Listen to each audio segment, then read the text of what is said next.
Aktivitas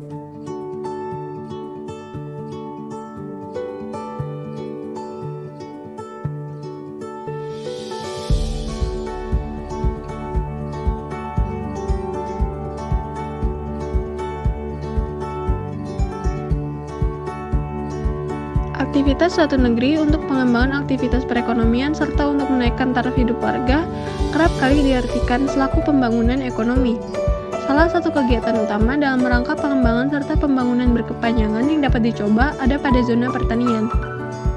Aspek aktivitas pembangunan ekonomi kerap berhubungan pada subzona pertanian, spesialnya tumbuhan perkebunan atau tahunan ialah kakao. Pada dasarnya, kakao dihasilkan di lebih dari 50 negeri yang terletak di kawasan tropis, dan secara geografi bisa dipecah dalam 3 daerah, yaitu Afrika, Asia Oseania, serta Amerika Latin. Penanaman kakao ialah salah satu aspek berarti yang mendesak deforestasi hutan tropis secara global. Usaha yang dicoba untuk mengembalikan guna hutan tropis tersebut difokuskan dengan mengintroduksi pohon-pohon naungan pada perkebunan kakao. Latar belakang dari tugas ini yaitu untuk melihat kontribusi usaha tani kakao yang semakin menarik minat penulis untuk dapat memodelkan produksi tanaman kakao per tahun dalam perhitungan forecasting. Dengan tulisan ini pula diharapkan dapat membantu menganalisis produksi tanaman kakao ke depannya.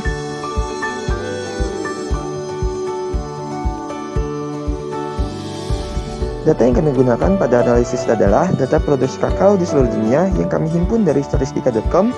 Data dimulai dari tahun 2000 hingga 2020. Untuk membantu kami dalam melakukan analisis data, kedepannya kami akan menggunakan bantuan software RStudio. Teks dengan latar belakang abu-abu adalah hasil input dan output pada RStudio. Akan kami lakukan permodelan time series untuk melakukan perambalan ke depannya.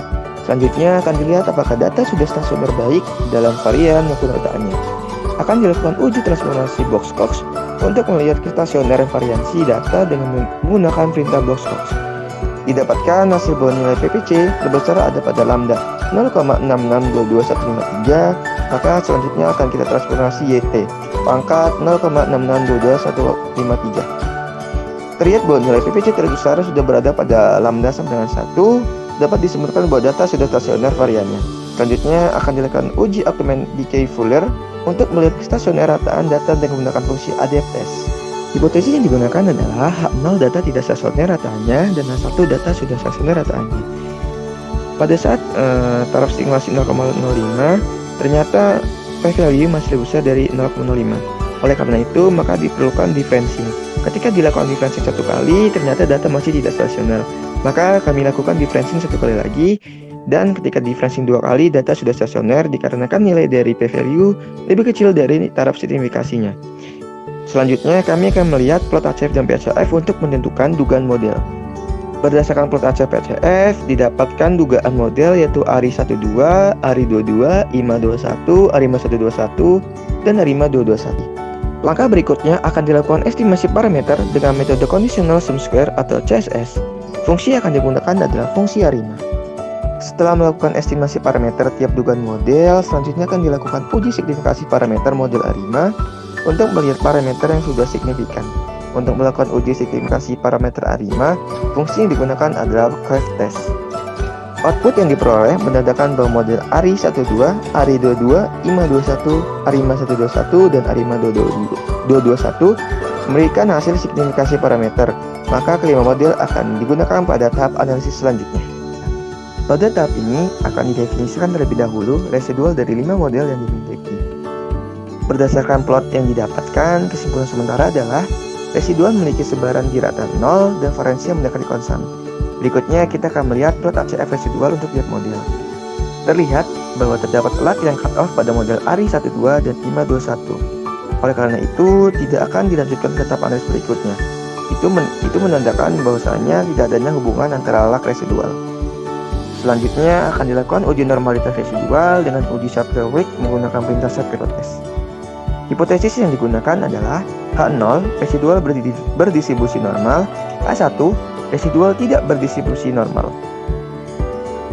Setelah dilakukan uji tersebut, didapatkan bahwasanya model ARI22, ARIMA121, dan ARIMA222 telah menyebar secara normal. Berikutnya akan melakukan pengujian Legend-Box pada lag 5, 10, dan 15 dengan menggunakan fungsi box test. Hipotesis yang digunakan adalah H0 kecenderungan model terpenuhi, A1, kecukupan model tidak dipenuhi. Didapatkan kesimpulan bahwasanya 3 model tersebut telah memenuhi kecukupan model. Oleh karena itu, kita akan melihat ke tahap selanjutnya, yaitu dengan meninjau keakuratan model berdasarkan Mean Absolute Precision Error atau MAPE menggunakan model fungsi summary. Dengan melihat output yang muncul, didapatkan bahwasanya nilai MAPE terkecil adalah model ARIMA 221. Maka, model inilah yang akan digunakan pada tahap selanjutnya. Tahap terakhir pada proses analisis ini adalah forecasting yang bertujuan untuk melakukan prediksi pada 5 tahun ke depan berdasarkan model terbaik yang diperoleh sebelumnya, yaitu model ARIMA 221. Data hasil forecast ini masih dalam bentuk transformasi YT pangkat 0,66225153 yang sebelumnya telah kita hitung. Untuk menyesuaikan dengan data asli, perlu dilakukan tahap anti-transformasi. Data hasil forecasting akan kami tampilkan dalam bentuk tabel gabungan dengan data asli. Selanjutnya, kami akan menampilkan plot deret waktu dari data asli dan data dari hasil forecasting guna membandingkan sebaran datanya. Dapat dilihat pada hasil forecasting pada tahun 2021 dan 2022, peningkatan kakao menurun di tahun 2021 dan meningkat sedikit di tahun 2022 dan meningkat signifikan di tahun 2003 sampai dengan tahun 2025. Dari forecasting yang telah dilakukan, dapat disimpulkan bahwasanya kualitas biji kakao akan meningkat. Hal-hal yang mempengaruhi produktivitas tanaman kakao diantaranya iklim, cahaya matahari, suhu, dan kelembaban udara. Jika dilihat dari lahan perkebunannya, Indonesia memiliki potensi sebagai produsen utama kakao di dunia. Dengan kenaikan ini, semoga Indonesia memiliki perkembangan yang bagus dalam produktivitas tanaman kakao.